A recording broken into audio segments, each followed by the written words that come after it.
Guys, love reading tayo. Check natin energies nyo ni person. Okay, timeless reading to kahit kailan po makarating sa inyo, ha? And ito ay collective reading lamang. Kaya hindi po lahat for sure tutugma dito sa inyo. Okay, pwedeng magkabaliktad yung mga energy na sasabihin ko dito. Pwedeng ang masabi ko energy ni person mo or energy mo. Okay? Wala rin akong control kung past, present, or future energies man yung nasasagap ng mga baraha. Ako ay tagabasa lang, ha? So, check na natin. Dito muna tayo. Tingnan natin energies ni person mo right now.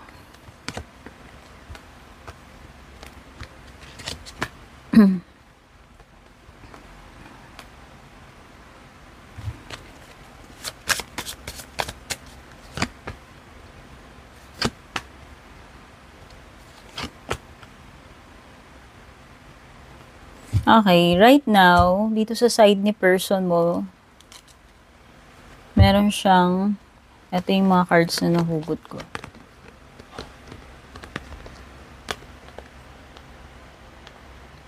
Boundaries, one day, at saka longing. Okay, sa side mo naman, ito.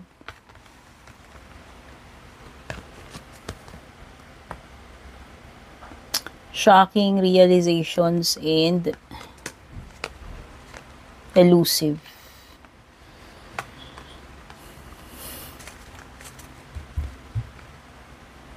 Okay, dito sa side ni person mo na nasasaktan siya right now. Nagsiset siya ng boundaries kasi nasasaktan siya. Gumagawa siya ng wall kasi nasaktan siya or nasasaktan siya. Naghihintay din daw siya. Yes, this person, may sinasabi dito sa person mo, one day, someday, somewhere, another time. Ang ibig sabihin nun, pwedeng this person doesn't want to, pwedeng ayaw niyang harapin yung dapat harapin at this moment. Pwedeng umiiwas siya, nagsiset siya ng boundaries.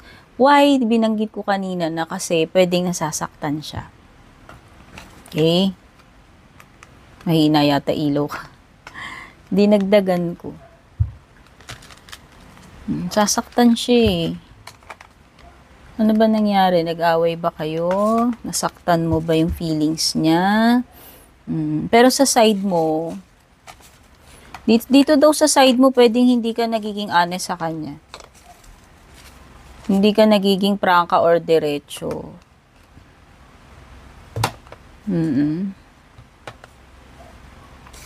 Tsaka sa side mo, nagkakaroon ka daw ng realizations. Hindi ko alam. Parang ayun ko, meron ditong something about you na parang nagigising ka doon sa katotohanan. Oo, tsaka parang meron dito something na ikinakabigla mo or ikakabigla mo pa lang kung mangyayari pa lang yan. Dito rin sa side mo, may part na hindi mo rin ine-expect na mangyayari to. Pero parang, ewan ko, it seems na lumilitaw sa side mo na hindi mo magawang maging transparent or honest or prangka. Okay. Ano ba yung main issue or concern? Ano ba yung main issue or concern right now? Guys, ito talaga yung totoong itsura ng buhok ko, kulot. Kulot yan. Pag nakita nyo unat yan, pinlansya ko lang yun. Okay? Kulot talaga yan. Ano ba ang situation right now? May pagre-release. May pagre-release.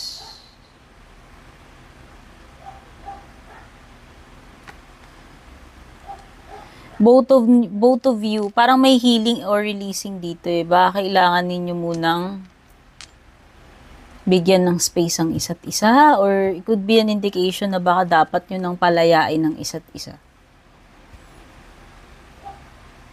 Okay? Tignan pa natin. Ano ba ang reason? Ano ba yung situation ninyo?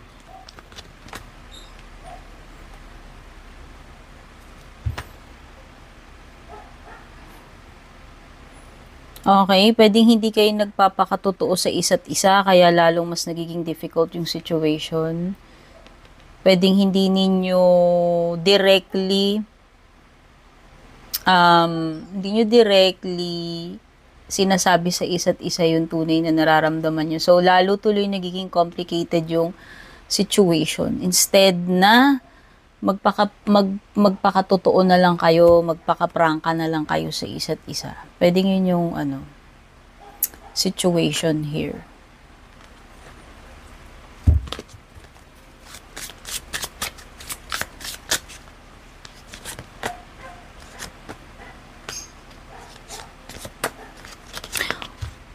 Mahal ka pa nitong person na to. Mahal ka pa rin niya, dear. Ikaw na nanonood. Para sa kanya, the connection is still there. Feelings andun pa rin. Tinatry niya Tinatry niya na makakope. Tinatry niya makakope. Nahihirapan tong person mo, nasasaktan siya. Oo. Ano ba ginawa mo dito? Ayan may 3 of Swords. Although yung 3 of Swords na baliktad na, which means pwedeng andun na siya sa andun na siya sa point of accepting kung ano ba talaga. Kahit gaano kahirap, kahit gaano kasakit para sa kanya. Ano ba to? Binasted mo, binrake mo. For sure, hindi naman laging ang salarin sa mga reading ay yung person. Huwag tayong biased, mga dear. Hindi tayo perfect. For sure, meron din tayong mga pagkakamali. And this time, ako binabase ko lang to sa mga energies na napipick ko sa cards. This time, you have broken this person's heart. Mahal ka pa niya. This person is trying to heal. This person is trying to accept kung ano man yun. Hindi ko alam. I'm not psychic kung ano yung dapat niyang tanggapin. Okay. So, yung some energies lang yung may pinpoint ko rito. Pero, hindi ako magiging very accurate, ha? Hindi ako si Nostradamus. Okay. Okay, naging toxic ka daw. Totoo ba yun? Kasi meron kang Devil card. Oh, I don't know. Ano ba to? Is this an indication na third party situation to? Pwede. Kung hindi naman,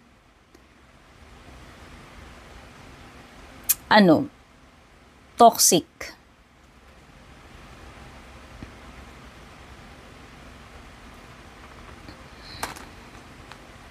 O, natotoxican ka na ba sa kanya? Or ikaw ba yung naging toxic dito? Or meron ditong temptation Hindi ko alam kung sino yung nagsisilbing temptation sa inyo. Weakness. Pwedeng weakness mo siya o weakness ka niya. Kasi parang siyang nahirapan, parang siyang nasaktan. Oo. Or pwedeng ikaw, for a while, pwedeng na na-obsess ka ba or na-attach ka for a while? Not sure. Okay, so ngayon talagang nagliwanag na yung isip mo with the realizations card and with the, what's this, 7 of Cups. It seems na na-realize mo na yung dapat mong ma-realize dito sa situation ninyo. Mas clear na ngayon ang isip mo, mas alam mo na yung dapat mong gawin. Okay, pwedeng ikaw you are trying to break free of this toxic connection. Kung naging toxic yung connection nyo, kasi andyan Devil card. Pwedeng third party situation, naging obsession, infatuation, toxic connection.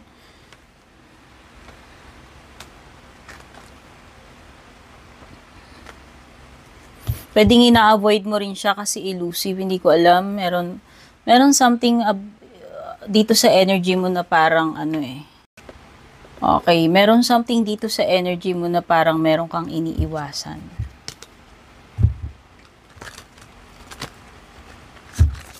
Oops.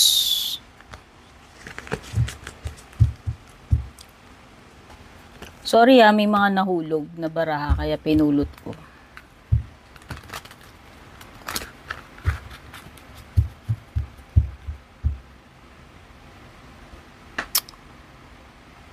Okay. Pwede rin namang may feelings pa sa side mo since may page. Or is this, an indication na you're willing to communicate kung ano yung nararamdaman mo. Hindi ko alam Meron something dito about expressing emotions, feelings sa side mo. So, what's next? What's next sa inyong dalawa?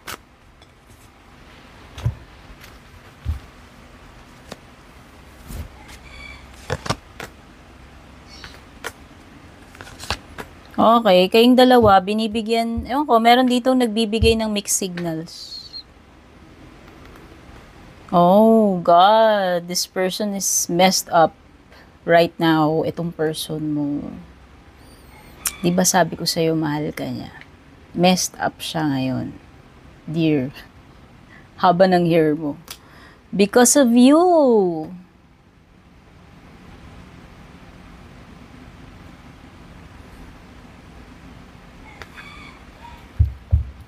Meron ditong mag-a-abandon Kasi tinatanong ko na ano yung what's next.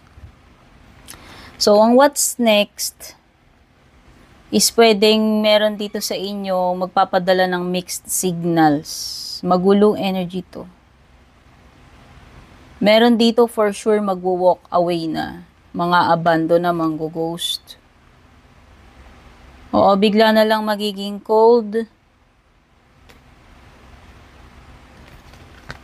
Pero dun sa side ng person mo, mamemess up talaga siya. Yun yung mga susunod.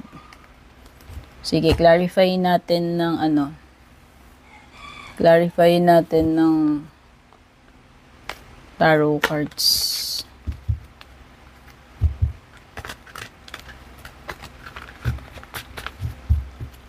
Hindi ko malaman kung saan ako titingin. Nandito pala yung camera. Titingin ako do, pero nandito yung camera. Pasensya na guys, hindi ako sanay. Hindi naman ako artista. What's next?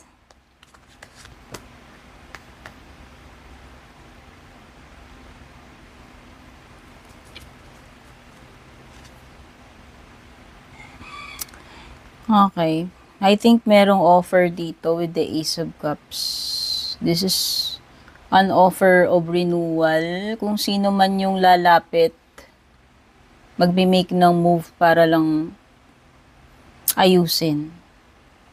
Merong mag-giveaway, merong magpapakumbaba, merong magsasacrifice dito. Siya na yung magkukusa, siya na lang yung mag-a-adjust, magbibigay.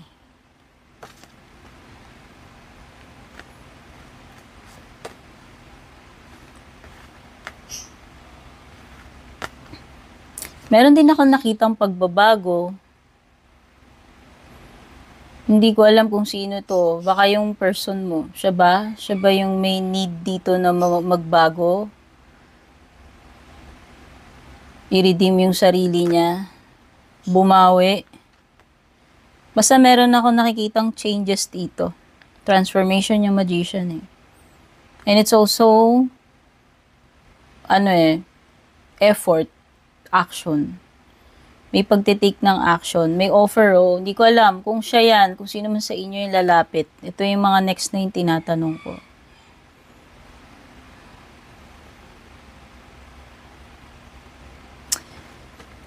Kung sino may yung nire-represent ni Page of Swords dito, hindi siya magiging kontento doon sa magiging usapan or kasagutan. Kung sino man dito sa inyong dalawa yung longing for answers, clarity, hindi masasatisfy, feeling ko lang dun sa pag-uusap.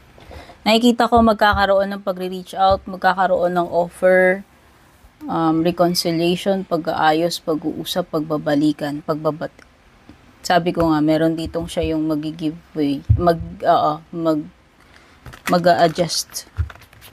Pero merong hindi masasatisfy doon sa words or sa pag-uusap sa mga sa magiging usapan ninyo.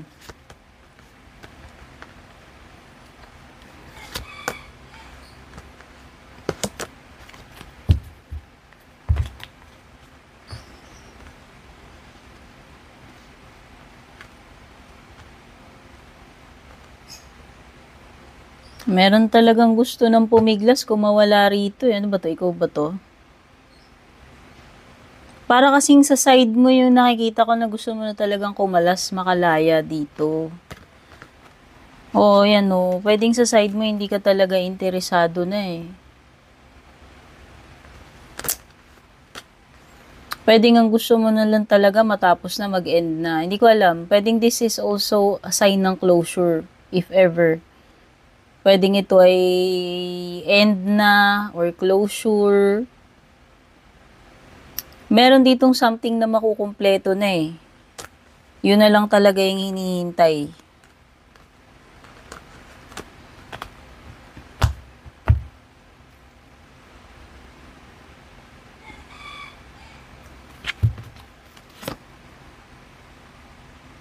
Offer talaga eh, oh.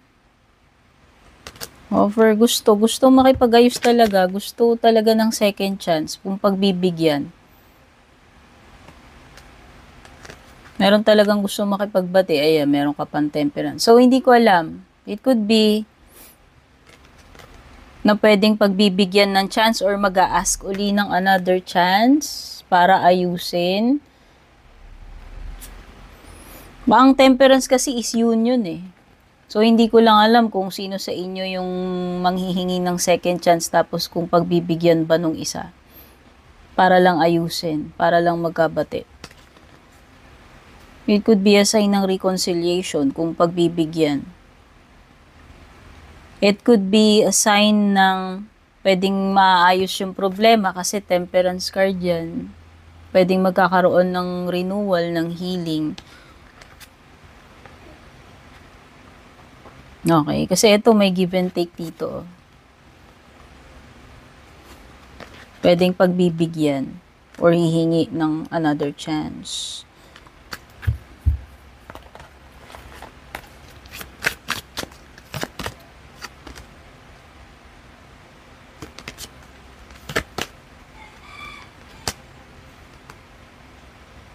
Ayan, closure. Pwedeng magkakaroon na ng finality kasi world card yun eh. Finality or closure. Magkabalikan man kayo, hindi. Kasi nga meron dito sa side mo na gusto na rin kumawala talaga.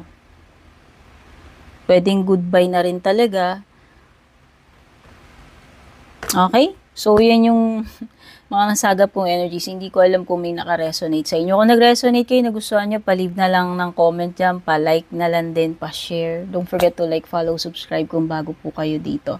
Private readings, yes, mag-PM kayo sa one and only official verified purple team page, yung may blue check. Ayan, love you all. Take care. God bless. Babush.